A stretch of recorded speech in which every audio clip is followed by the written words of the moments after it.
White smoke billows from the crippled Fukushima nuclear power plant, heightening fears of a full meltdown.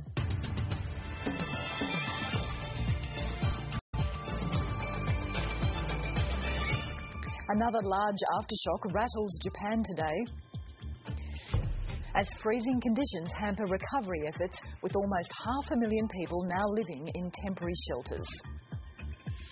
And unrest continues in the Middle East. The King of Bahrain declares a state of emergency. And back and forward, Libyan government forces close to reclaiming control over another key oil town.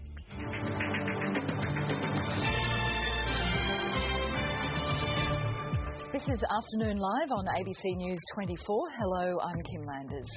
Japan's nuclear crisis remains critical. White smoke is billowing from the stricken Fukushima nuclear plant, and the radiation level is fluctuating hourly.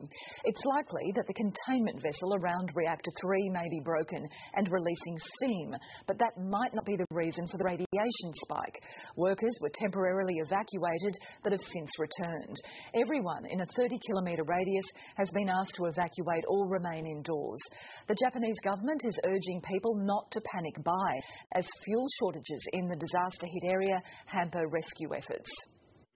There is one thing that I would like to make a request to all the people in Japan, that you save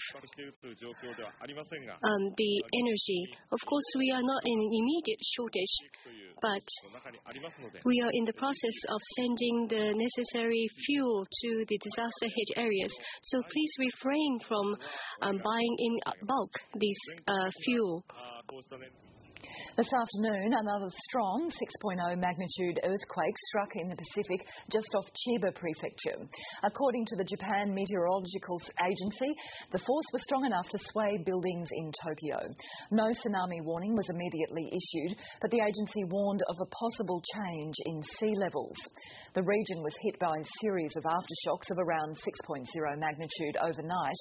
The official death toll from the Sendai quake in Tsunami is now almost 3,700, but officials still believe it could top 11,000.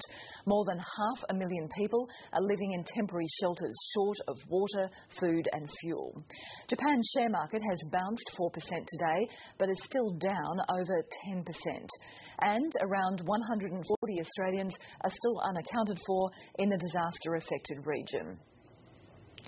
For more, I spoke to ABC reporter Hayden Cooper in Tokyo a short time ago, and I asked him how he thought the government officials were dealing with the unfolding crisis. Well, they seem as confused as everyone else about what exactly is going on at Fukushima, but as you mentioned, there's white smoke coming from the plant. It's actually steam that seems to be coming from reactor number 3. Now, there could be levels of radioactive gas included in that steam, of course. The levels recorded at the site spiked over the past few hours and then started to decline again. But the other possibility that the authorities are mentioning is that the reason for the radiation spike could be actually reactor number 2, where there are problems with the suppression pool chamber. So it's not entirely simple, but there are 2 options for the reason for the rise in radiation. One is reactor 3, one is reactor 2. And then there's reactor 4, where there's some major problems as well. There was a fire in there earlier today. The fire apparently went out itself, and now they are preparing to try and dump some water into reactor 4 to try and stabilise that situation. There are some spent fuel rods in that need to be covered with water to make sure that the water doesn't boil down and therefore expose the rods to the atmosphere. So once again, it's been the same case every single day, where the operators of the plant are really, well, they seem to be fighting a losing battle in their attempt to keep the situation under control.